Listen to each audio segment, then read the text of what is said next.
Human rights is, geez, that's a good question. Human rights. Oh, that's a tough one. Wow. Права человека. I don't even know how to give that a definition. I would probably have to do a little bit of homework or something. Any right that I think just as a normal, human, any... The rights that humans have? Oh, that's a very large debate. Menneskeret kan betyde mange ting. Tú le puedes preguntar a 20 personas y te van a dar 20 diferentes opiniones. Non saprei, è una domanda complicatissima. Yes, we just take them for granted that they're there, but we don't even consider what they are.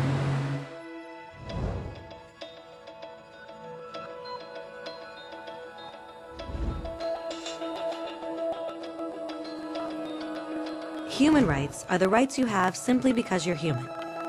It's how you instinctively expect and deserve to be treated as a person, like the right to live freely, to speak your mind, and to be treated as an equal. There are many kinds of rights. Most apply to a certain group.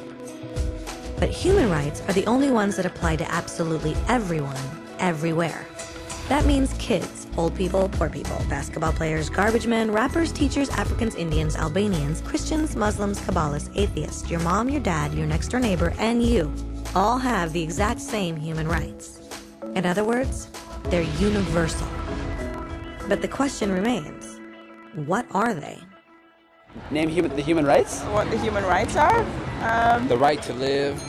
Equality between all peoples. Right to religion, the right to... Is there supposed to be a list somewhere I should be aware of? According to the United Nations, there are a total of 30 human rights, which are usually lumped together and called simply human rights. They're all listed out in the Universal Declaration of Human Rights, which is the world's most widely accepted document on the subject. But it was a long time in coming. At first, there were no human rights. If you were in with the right crowd, you were safe. If you weren't, well, you weren't.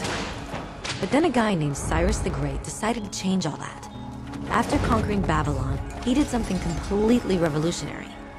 He announced that all slaves were free to go. He also said people had the freedom to choose their religion, no matter what crowd they were a part of. They documented his words on a clay tablet known as the Cyrus Cylinder. And just like that, human rights were born. The idea spread quickly to Greece, to India, and eventually to Rome. They noticed that people naturally followed certain laws, even if they weren't told to. They called this natural law, but it kept getting trampled on by those in power. Not until 1,000 years later in England did they finally get a king to agree that no one can overrule the rights of the people, not even a king. People's rights were finally recognized, and they were now safe from those in power. Kind of.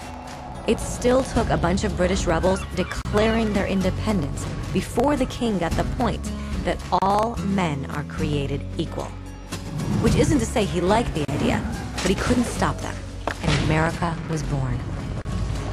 The French immediately followed with their own revolution for their own rights. Their list was even longer, and they insisted that these rights weren't just made up. They were natural. The Roman concept of natural law had become natural rights. Unfortunately, not everyone was so thrilled.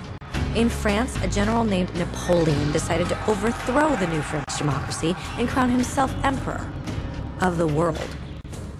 He almost succeeded, but the countries of Europe joined forces and defeated him. Human rights was again a hot topic. They drew up international agreements, broadly granting many rights across Europe. But only across Europe. The rest of the world somehow still didn't qualify. Instead, they got invaded, conquered, and consumed by Europe's massive empires. But then a young lawyer from India decided enough was enough. His name was Mahatma Gandhi, and in the face of violence, he insisted that all people of Earth had rights, not just in Europe. Eventually, even Europeans started to agree. But it wasn't going to be that easy. 2 world wars erupted.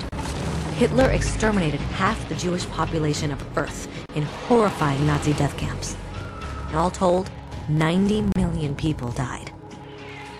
Never had human rights been so terrifyingly close to extinction. and never had the world been more desperate for change.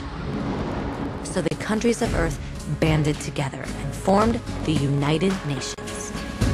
Their basic purpose was to reaffirm faith in fundamental human rights, in the dignity and worth of the human person.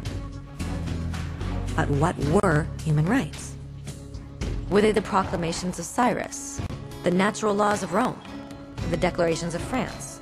Everyone seemed to have a slightly different idea of what human rights should be. But under the supervision of Eleanor Roosevelt, they finally agreed on a set of rights that applied to absolutely everyone.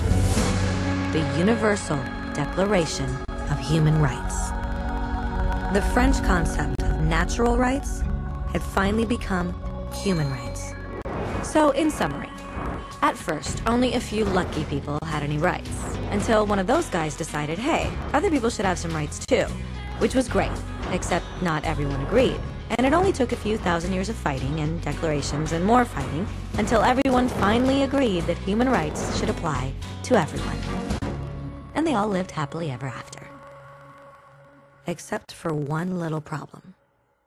If people have the right to food and shelter, why are 16,000 children dying of starvation every day? 1 every 5 seconds. If people have freedom of speech, why are thousands in prison for speaking their minds? If people have the right to education, why are over 1 billion adults unable to read? If slavery has truly been abolished, why are 27 million people still enslaved today? More than twice as many as in 1800. The fact is, when it was signed, the Universal Declaration of Human Rights did not have the force of law. It was optional. And despite many more documents, conventions, treaties, and laws, it's still little more than words on a page. So the question is, who will make those words a reality? I have a dream today.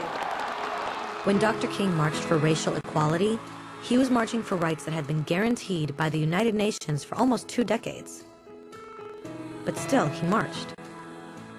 When Nelson Mandela stood up for social justice in the 1990s, his country had already agreed to abolish such discrimination for almost 40 years.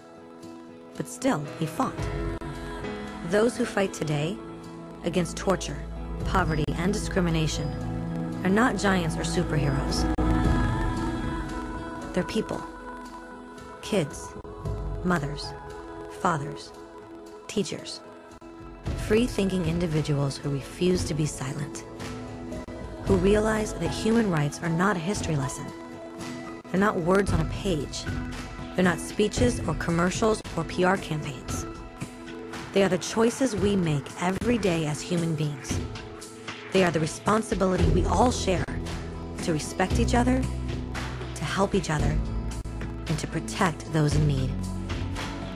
As Eleanor Roosevelt said, where, after all, do universal human rights begin? In small places close to home. So close and so small that they cannot be seen on any maps of the world.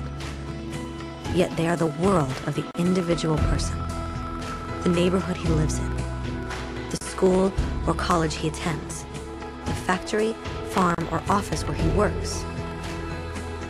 Such are the places where every man, woman, and child seeks equal justice, equal opportunity, equal dignity, without discrimination. Unless these rights have meaning there, they have little meaning anywhere.